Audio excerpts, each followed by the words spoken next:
Technical difficulty. You're about to do a song for us, Rachel. I was. And you were live just now, just letting you know. But well, I mean, could give a maybe whole treat us at the end. So hello, everyone. Welcome to day 3 of ADHD Awareness Month, our LinkedIn Lives for Empower ADHD and Ascend ADHD. I am Stephanie Camilleri, and we have Rachel Jones, lovely Rachel Jones, who is the heart of Empower ADHD. So you get the pleasure of speaking to her if you give us a call. And so today we are talking about, I'm going to do my little ticker thing here. Whoa. I know, fancy. Yeah, who said ADHDers can't do tech? When ADHD meets autism and other neurodiversity. So what we call AuDHD, it's known as AuDHD now. And we had a really fantastic conversation with Professor Valeur, and we touched a little bit upon this, and we really wanted to bring her back to talk about this today, but she's a very busy woman. So you just stuck with Rachel and I, I'm afraid. We'll suffice. Exactly. So this week, which is nearly ended, obviously today's last day, ADHD Insights. But don't worry, it's not as if we'll have no more ADHD Insights for the rest of the month. So next week, we've got ADHD in academic success. Week 3 is the workplace and business. And week 4 is family and friends.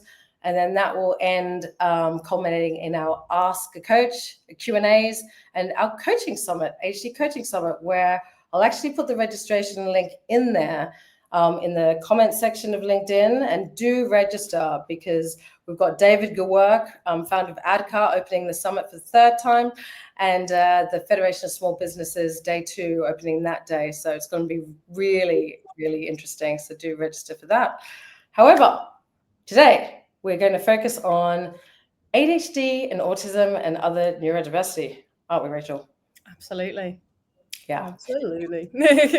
As Rachel well knows, and many hopefully other ADHDers and you well know, ADHD often does not travel alone. It usually coexists with other neurodiverse conditions like autism being one of the big ones, hence AuDHD, but also things like dyslexia, dyspraxia, OCD, there's usually a whole range. We're kind of cocktails, aren't we? There's many faces. Taking it back to the theme, Rachel, there's many faces of ADHD, and this is certainly one of those faces that there are definite, not just ADHD, but all these other conditions at play that make up a very unique brain wiring. Absolutely. Yeah, I know it's very common to kind of see a lot of one definition of something, and you're ADHD, so you're like this. You're autistic, so you're like this. You've got dyslexia, so you're like this. It's, when you actually start unpacking it, there's so many different elements. It's why, obviously, the many faces of ADHD being so important, and truly understanding what everything is, the ways that it presents in different people. Obviously, yesterday, when we were talking about in women in particular, and obviously how it gets misunderstood, it's so important. It's why we do what we do, so that we can actually, help more people can understand. When we have more understanding as a society, we're more accepting, and we can actually empathize a bit more with other people and hopefully make a lot of change, which is really exciting. So obviously we've got today ADHD, autism, other neurodiversities. Stephanie, a little bit of explanation. Obviously, if someone's kind of new to neurodiversity, new to ADHD, new to autism, what is ADHD, first and foremost? So, well, it stands for Attention Deficit Hyperactivity Disorder.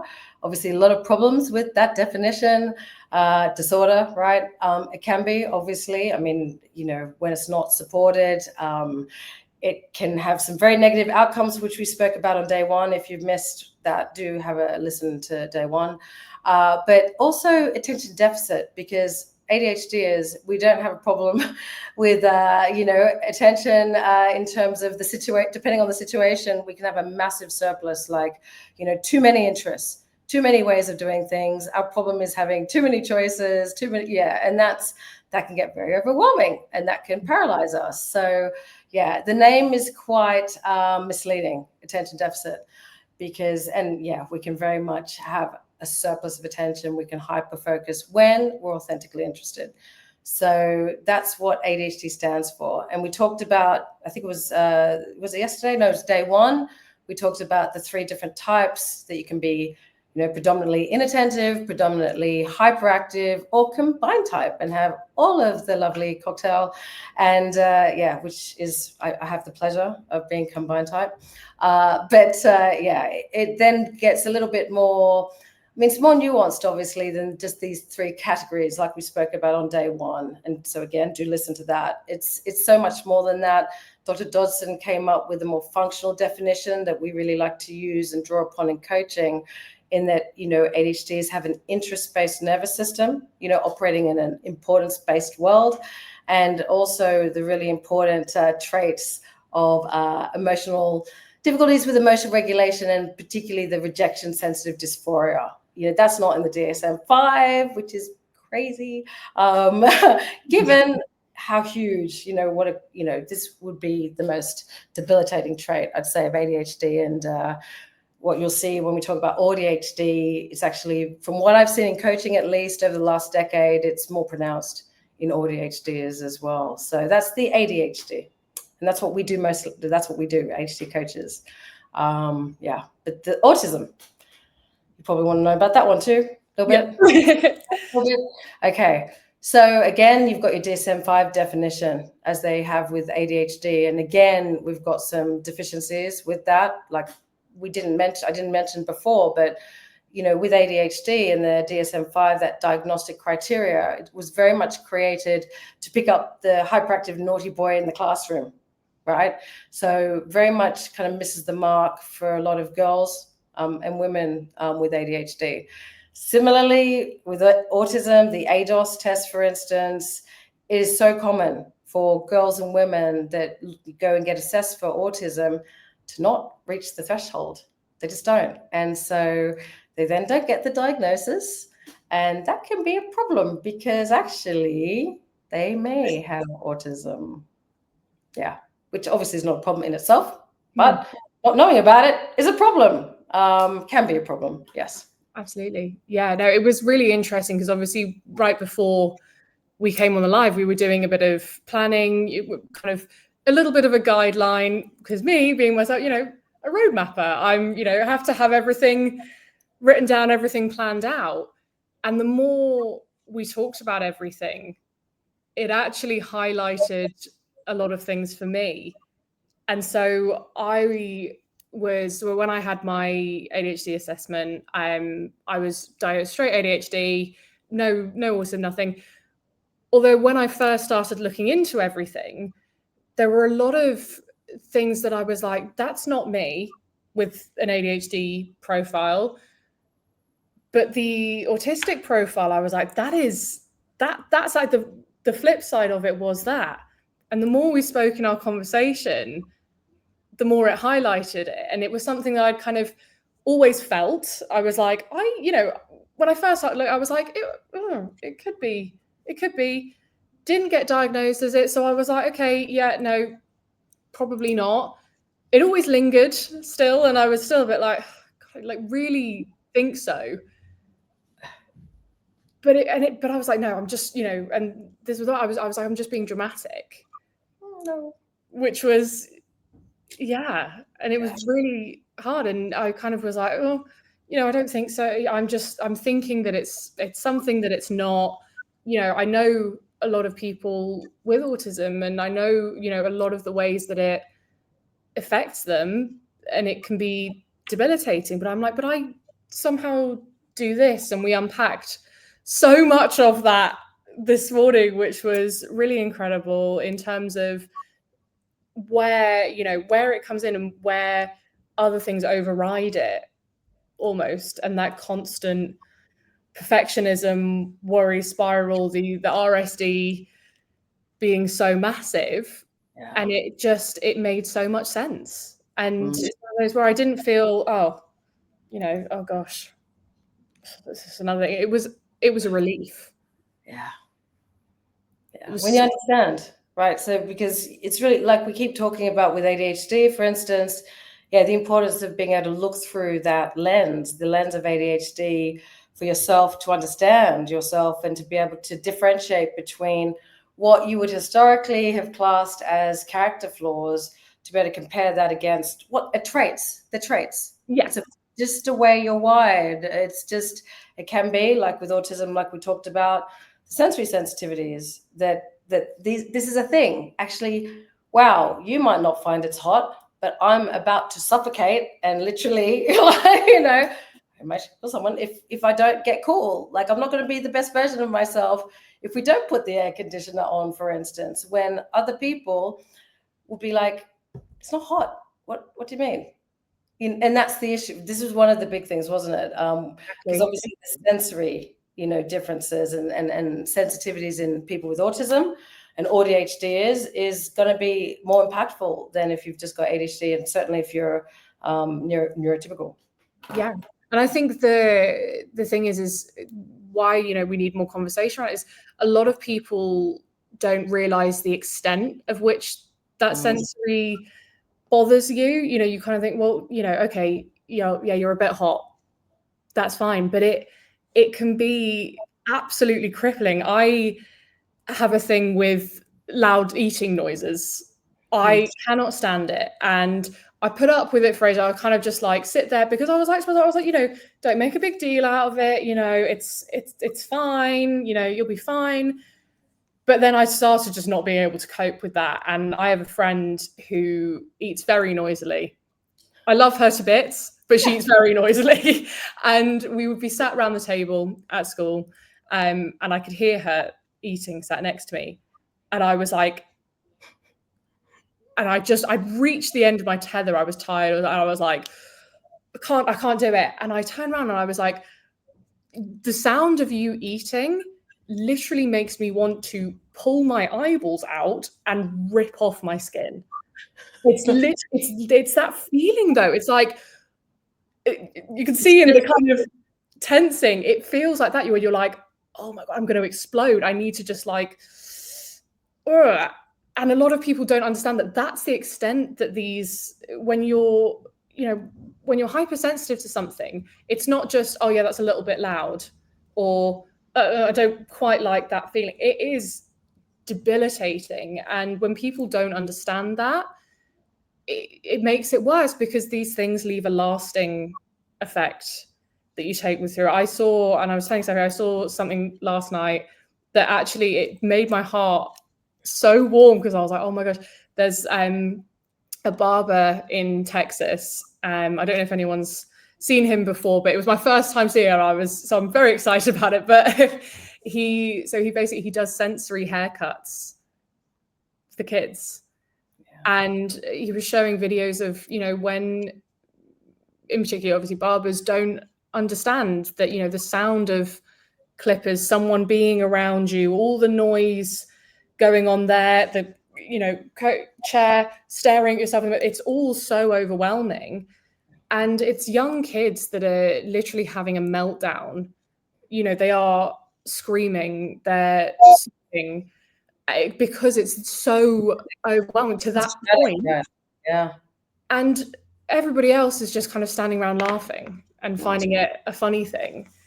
And, the barber that he showed a video of didn't know how to deal with that, obviously didn't understand the impact that it was having, and obviously, was just getting his job done. But the way to do that, and the way that was perceived as the right way, you have to just do it. So he was, holding this kid down, literally clipping like this. The kid is screaming.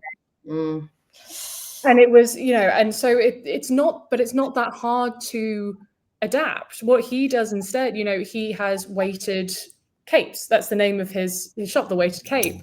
And sensory toys, and the kids can just get up, move around, and he'll just follow on, and he takes his time with it. And so you just can move around, they can sit on their parents' lap. If they don't like something, he'll stop and he'll make friends and ease everyone into it. So it's so much less trauma that these kids are going to be carrying through life. And it's not that hard of an adjustment. No. Yeah. No, they're really good illustrations. And thank you as well for sharing, you know, like your experience, the authentic experience, because yeah, a lot of ADHDers, people with autism, the shame that they carry. You were talking about how other people don't understand, but what I've seen in coaching, they sometimes for the first time writing coaching, they realize they, you know, hang on, this is a thing. They thought everyone was as hot as they were or as annoyed by that eating as they were, but they're just too sensitive, over dramatic, or, you know, even worse, selfish. Exactly. And that's a lot of the narrative that, you know, is there, where it's, if you can't deal with something, you know, you need to find a way to get around it. Exactly. You need to just, you know, you need to learn, if you can't deal with someone eating and you get angry at that, you just need to learn social etiquette. You know, you just need to put up with it. You know, you just need to kind of compose yourself, get over it. You know, it's nothing, it's not that. And so a lot of people, and I had a lot of shame with it as well, where I was like, oh, yeah, just, I'm being dramatic, I'm just making a big deal out of it. But it's not, it is that visceral feeling.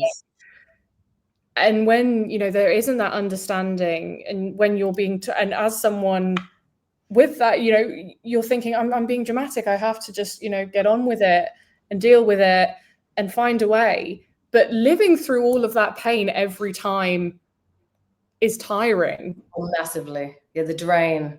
Yeah. And you add, you know, masking on top of that in every other setting, now trying to mask that pain as well. And that's not a way to live. No. And so it's why, you know, the conversations and why the understanding is so important.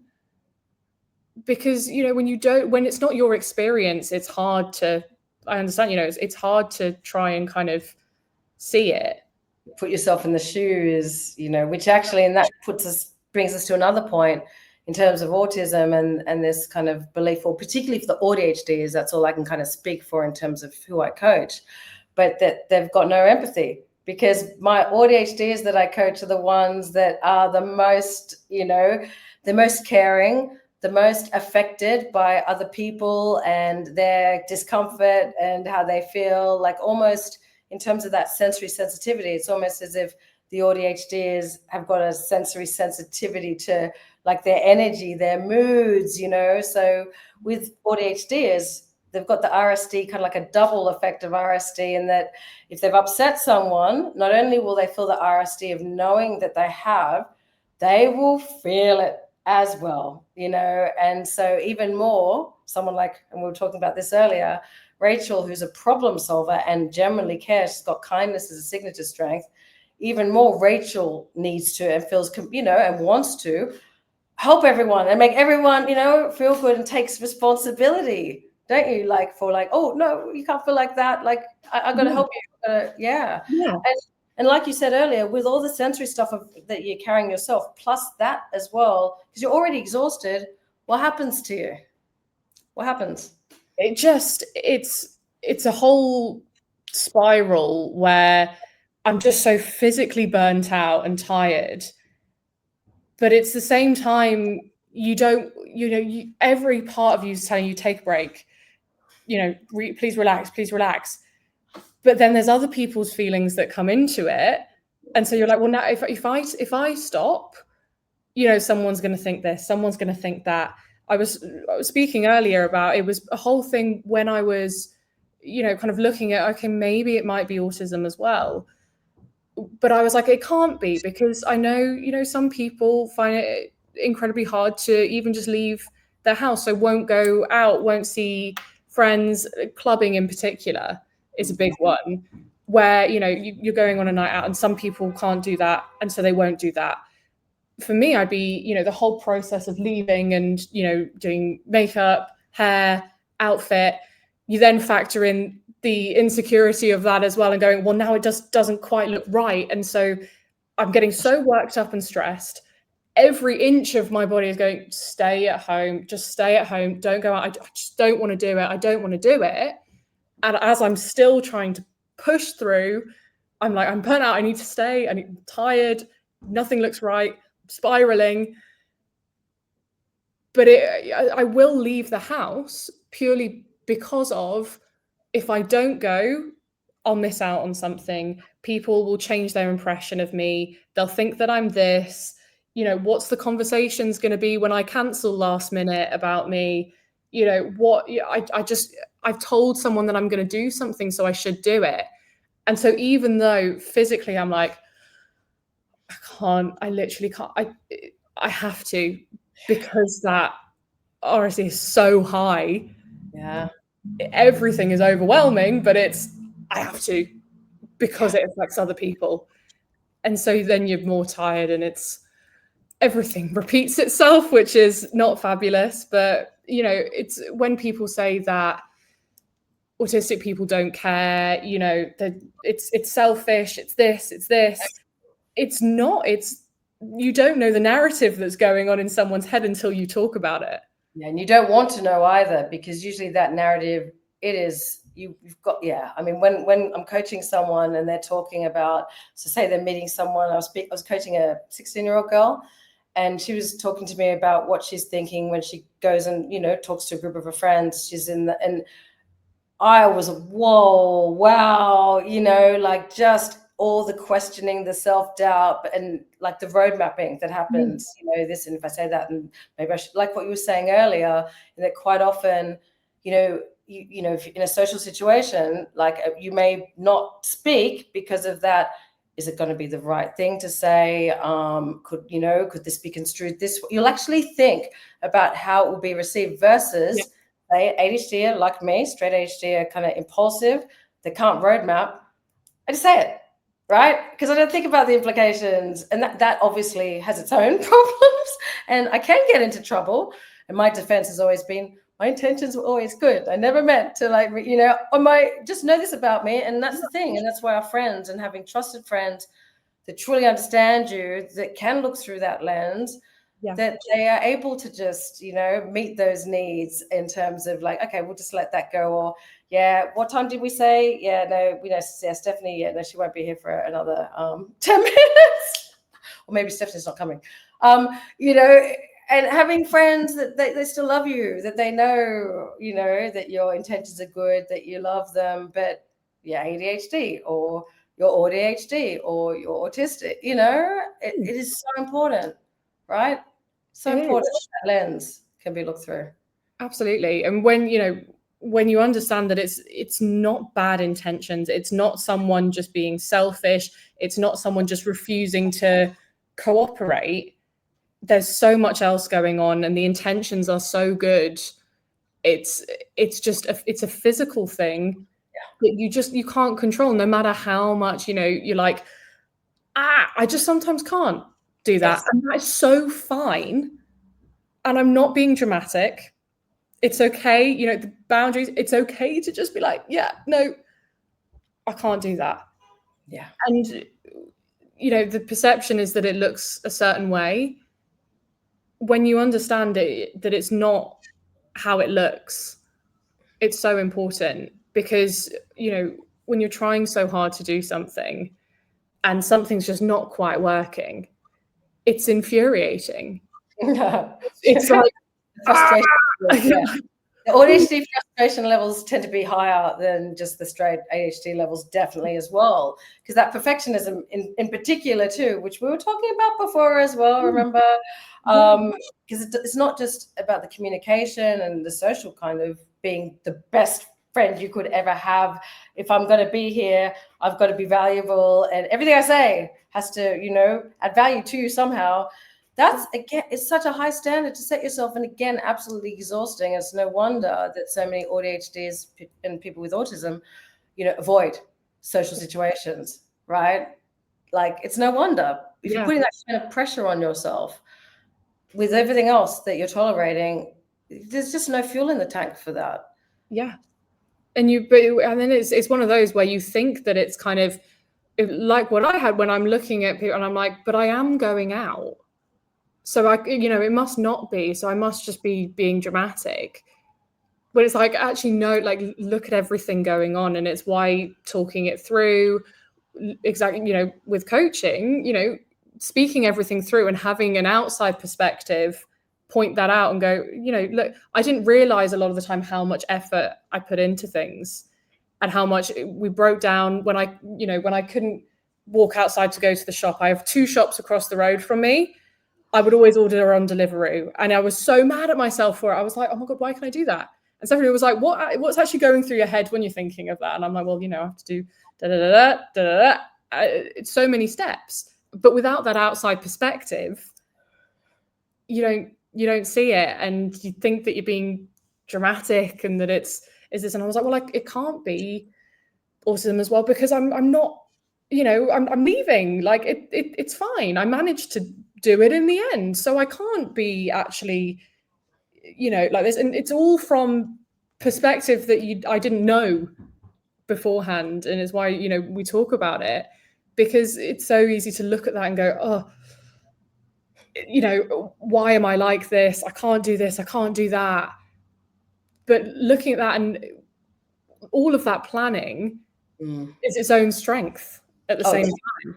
Definitely. And it's so easy, like, you know, like we're kind of saying at the start, it's very easy to get wrapped up in, oh yeah, you know, it's a bad thing. You know, all of this is a bad thing.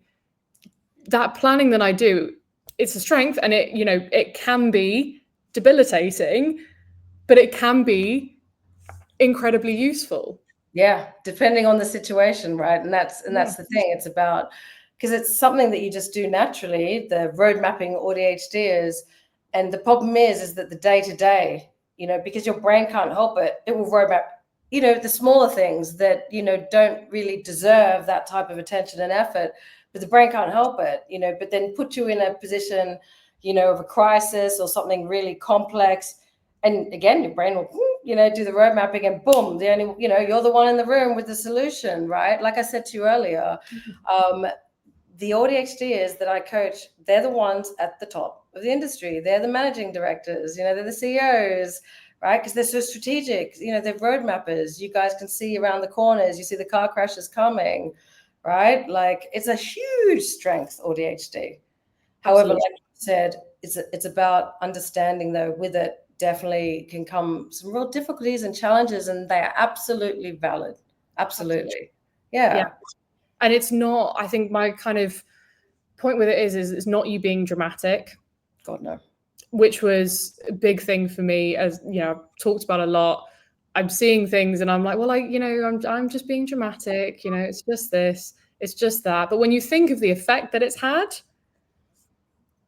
yeah, that isn't dramatic. You know, if someone was literally ripping your skin off, you would feel the pain. Do you know what I mean? Like, sorry, but like, we're trying to work out what that's like, guys.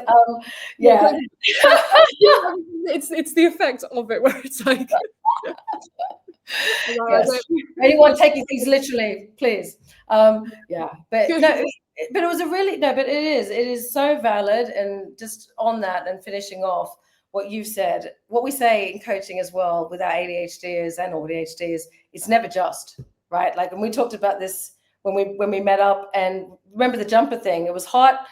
Okay, I take my jumper off. And then, you know, you were sitting there and it was hot, but you said the jumper on. I'm like, why aren't you taking your jumper off? And then, do you remember how you replied? So taking a jumper off for me is not simple. Taking a jumper off is, you know, first of all, you've got to move your hands, move your arms, do all of that.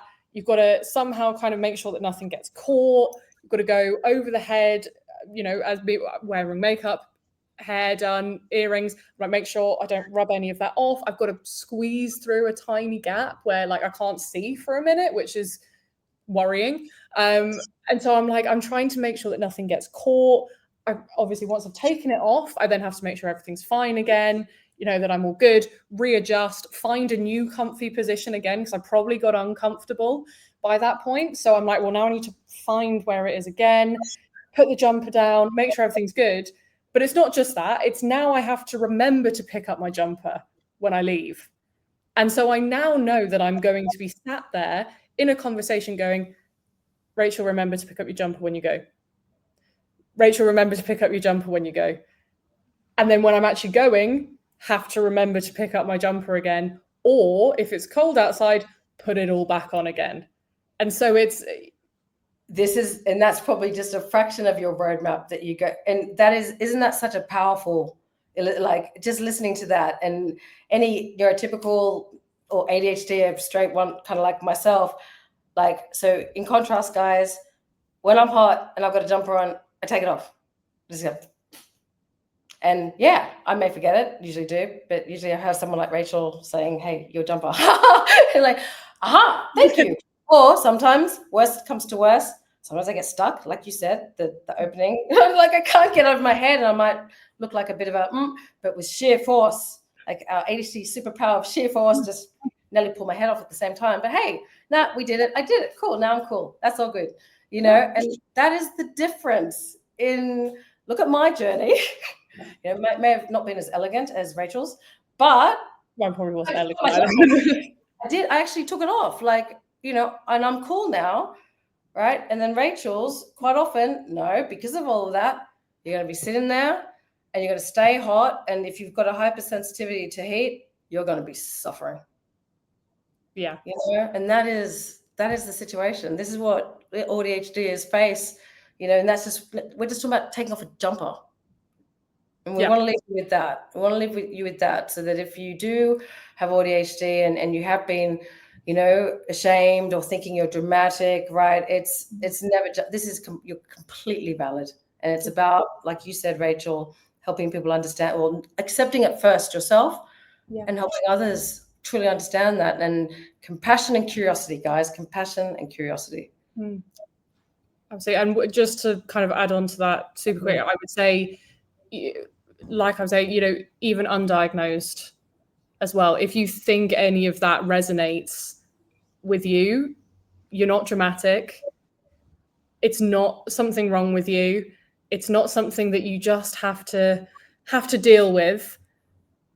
It's valid. It's incredibly valid. And there are so many ways that, you know, by speaking to people, by seeing if you know, by getting help if you need it. Obviously, coaching's been incredibly beneficial for me, because I wouldn't have looked at all of this. I would have sat there still thinking I'm dramatic and still be in a downward spiral. If it's something that is affecting you, or you know, if things ring bells, there are so many ways that, you know, you can find help, but ultimately you're not being dramatic.